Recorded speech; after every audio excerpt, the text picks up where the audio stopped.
ದೇವರ ಮಕ್ಕಳಾಗುವಂತೆ ನಿಮ್ಮ ಆತ್ಮಗಳನ್ನು ವಾಕ್ಯದಲ್ಲಿ ಬಲಪಡಿಸುವ ಅನುದಿನದ ಧ್ಯಾನ ಸೆಪ್ಟೆಂಬರ್ 22. ಎಲೆನ್ ಜಿ ವೈಟ್ ರವರ sons and daughters of god ಎಂಬ ಪುಸ್ತಕದ 266ನೇ ಪುಟ. ಶೀರ್ಷಿಕೆ: ಬಡವರನ್ನು ಪರಿಗಣಿಸುವವರನ್ನು ದೇವರು ಆಶೀರ್ವದಿಸುತ್ತಾನೆ. ಈ ದಿನದ ಸತ್ಯವೇದದ ವಾಕ್ಯ: ದಿಕ್ಕಿಲ್ಲದವನನ್ನು ಪರಾಂಬರಿಸುವವನು ಧನ್ಯನು, ಯೆಹೋವನು ಅವನನ್ನು ಆಪತ್ಕಾಲದಲ್ಲಿ ರಕ್ಷಿಸುವನು. ಕೀರ್ತನೆಗಳು 41ನೇ ಅಧ್ಯಾಯ 1ನೇ ವಚನ. ನಾವು ದೇವರ ಸೇವೆ ಮಾಡುತ್ತಿರುವ ದೇವರ ಸೇವಕರಾಗಿದ್ದೇವೆ. ಬಹಳ ದೊಡ್ಡದಾದ ಜೀವನವೆಂಬ ನೇಯ್ಗೆಯಲ್ಲಿ ಸ್ವಾರ್ಥವೆಂಬ ಒಂದೇ ಒಂದು ನೂಲನ್ನೂ ನಾವು ಸೇರಿಸಬಾರದು. ಯಾಕಂದರೆ ಅದು ನೇಯ್ಗೆಯ ರೂಪವನ್ನು ಹಾಳು ಮಾಡುತ್ತದೆ. ಆದರೆ ಸರಿಯಾದ ಆಲೋಚನೆ ಇಲ್ಲದ ಮನುಷ್ಯರು, ಅವಿಚಾರದ ಮನುಷ್ಯರು ಎಷ್ಟು ಯೋಗ್ಯರು. ಕಷ್ಟಪಡುವ ದೇವರ ಮಕ್ಕಳ ಪರಿಗಣನೆಯನ್ನು ಯಾವ ಸಮಯದಲ್ಲೂ ಅವರು ಮಾಡುವುದಿಲ್ಲ. ಬಡವರು, ದಿಕ್ಕಿಲ್ಲದವರು ಅವರ ಸುತ್ತಲೂ ಇದ್ದಾರೆ. ಆದರೆ ವಿಧವೆಯರು, ಅನಾಥರು, ದಿಕ್ಕಿಲ್ಲದವರು ಬೇಕಾಗಿರುವ ಅಗತ್ಯತೆಗಳಿಗೆ ಅನುಕೂಲವಿಲ್ಲದೆ ಕಷ್ಟಪಡುತ್ತಾರೆ. ಅಂತಹವರು ತಮ್ಮ ಅಗತ್ಯತೆಗಳನ್ನು ಹೊರಗೆ ಹೇಳುವುದಿಲ್ಲ.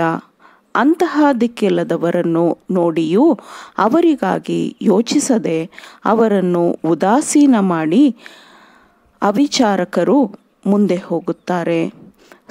ಸ್ವಲ್ಪ ಹಣವನ್ನು ಬಡವರ ಒಳಿತಿಗಾಗಿ ಶ್ರೀಮಂತರು ಕೂಡಿಸಿಟ್ಟರೆ ಎಷ್ಟು ಮಂದಿ ಕಷ್ಟಪಡುವವರನ್ನು ರಕ್ಷಿಸಬಹುದು ಅಲ್ಲವೇ?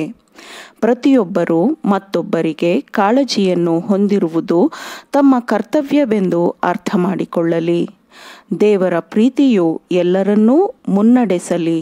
ಹೀಗೆ ಪರೋಪಕಾರದ ಮನೋಭಾವವನ್ನು ಜೀವಂತವಾಗಿರಿಸಬಹುದು.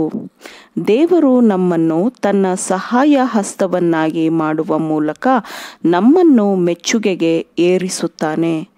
ದೂರು ಹೇಳುವ ಬದಲು ಒಳ್ಳೆಯ ಮತ್ತು ಕೃಪೆಯುಳ್ಳ ಗುರುವಿನ ಅಧೀನದಲ್ಲಿ ಸೇವೆ ಸಲ್ಲಿಸುವ ಅವಕಾಶವು ನಮಗೆ ಸಿಕ್ಕಿದೆ ಎಂದು ಸಂತೋಷಪಡುವವರಾಗೋಣ. ಹಸಿದವರಿಗೆ ಅನ್ನವನ್ನು ಹಂಚುವುದು, ಅಲೆಯುತ್ತಿರುವ ಬಡವರನ್ನು ಮನೆಗೆ ಬರಮಾಡಿಕೊಳ್ಳುವುದು, ಬೆತ್ತಲೆಯವರನ್ನು ಕಂಡಾಗೆಲ್ಲ ಅವರಿಗೆ ಹೊದಿಸುವುದು, ನಿನ್ನಂತೆ ನರನಾಗಿರುವ ಯಾವನಿಗೇ ಆಗಲಿ ಮುಖ ತಪ್ಪಿಸಿಕೊಳ್ಳದಿರುವುದು, ಇವುಗಳೇ ನನಗೆ ಇಷ್ಟವಾದ ಉಪವಾಸ ವ್ರತವಲ್ಲವೇ?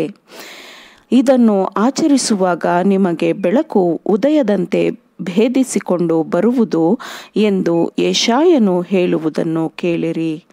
ಆಗ ನಿಮ್ಮ ಆತ್ಮಗಳು ನೀರಿರುವ ತೋಟದಂತೆ ಇರುವವು, ಅದರ ನೀರು ಕಡಿಮೆಯಾಗುವುದೇ ಇಲ್ಲ. ಒಬ್ಬ ಶ್ರೀಮಂತ ವಿಧವೆಯ ಬಳಿಯಲ್ಲಿ ವಾಸ ಮಾಡುತ್ತಿದ್ದ ಒಬ್ಬ ಬಡವನ ಘಟನೆಯು ನನಗೆ ನೆನಪಿಗೆ ಬಂತು. ಆ ಶ್ರೀಮಂತ ಮಹಿಳೆಯು ತನ್ನ ತೋಟದ ಹಣ್ಣಿನ ಮರವನ್ನು ಸ್ವಲ್ಪ ಕಡಿಸಿದ್ದಳು ಮತ್ತು ಅದರ ಕತ್ತರಿಸಿದ ಕೊಂಬೆ ಕಡ್ಡಿಗಳು ಬೇಲಿಯ ಪಕ್ಕದಲ್ಲಿ ಎಸೆಯಲಾಗಿತ್ತು. ಆಗ ಬಡವನು ಸಿರಿವಂತಳ ಹತ್ತಿರ ಹೋಗಿ, ಬೇಲಿಯ ಪಕ್ಕದಲ್ಲಿ ಬಿದ್ದಿರುವ ಕೊಂಬೆ ಕಡ್ಡಿಗಳನ್ನು ಕೊಟ್ಟರೆ ಸೌದೆಯಾಗಿ ಬಳಸಿಕೊಳ್ಳುವೆ, ಅದಕ್ಕಾಗಿ ಅದನ್ನು ಕೊಟ್ಟು ಸಣ್ಣದಾದ ಸಹಾಯವನ್ನು ಮಾಡಬೇಕೆಂದು ಅವಳನ್ನು ಕೇಳಿಕೊಂಡನು. ಅದಕ್ಕವಳು, ನಾನು ಅದನ್ನು ನನಗೇ ಇಟ್ಟುಕೊಳ್ಳುವೆ, ಯಾಕೆಂದರೆ ಅದರ ಬೂದಿಯು ನನ್ನ ಭೂಮಿಯ ಮಣ್ಣನ್ನು ಫಲವತ್ತು ಮಾಡುತ್ತದೆ ಎಂದು ಹೇಳಿ ಅವನ ಕೋರಿಕೆಯನ್ನು ತಿರಸ್ಕರಿಸಿದಳು. ನಾನು ಅವಳ ಮನೆಯನ್ನು ಹಾದು ಹೋಗುವಾಗ ಈ ಘಟನೆಯನ್ನು ಜ್ಞಾಪಕಪಡಿಸಿಕೊಳ್ಳುತ್ತೇನೆ. ಭೂಮಿಯ ಫಲವತ್ತತೆಗೆಂದು ಬಡವನನ್ನು ತಿರಸ್ಕರಿಸಲಾಯಿತು ಅಲ್ಲವೇ? ಮಾನವೀಯತೆಯ ಅಗತ್ಯತೆಗಳಿಗೆ ಸ್ಪಂದಿಸಲು ವಿಫಲವಾದಾಗ, ದೇವರ ಸಹಾಯ ಹಸ್ತವಾಗಿರಲು ಇಷ್ಟವಿಲ್ಲದಿರುವಾಗ ಅಂತಹವರ ದುಬಾರಿಯಾದ ಕಾಣಿಕೆ, ಕೊಡುಗೆಗಳು, ಉದಾರತೆಯ ಪ್ರದರ್ಶನವು ದೇವರ ದೃಷ್ಟಿಯಲ್ಲಿ ಅಸಹ್ಯಕರವಾಗಿರುತ್ತದೆ. ಸೇವೆಯ ಜೀವನದಲ್ಲಿ ಮಾತ್ರ ನಿಜವಾದ ಸಂತೋಷವು ಕಂಡುಬರುತ್ತದೆ. ಆಮೇನ್.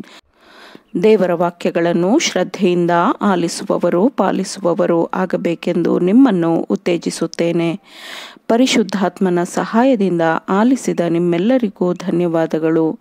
ಮತ್ತೆ ದೈನಂದಿನ ಧ್ಯಾನಕ್ಕಾಗಿ ನಾಳೆ ಸಂಧಿಸೋಣ. ಆಮೇನ್.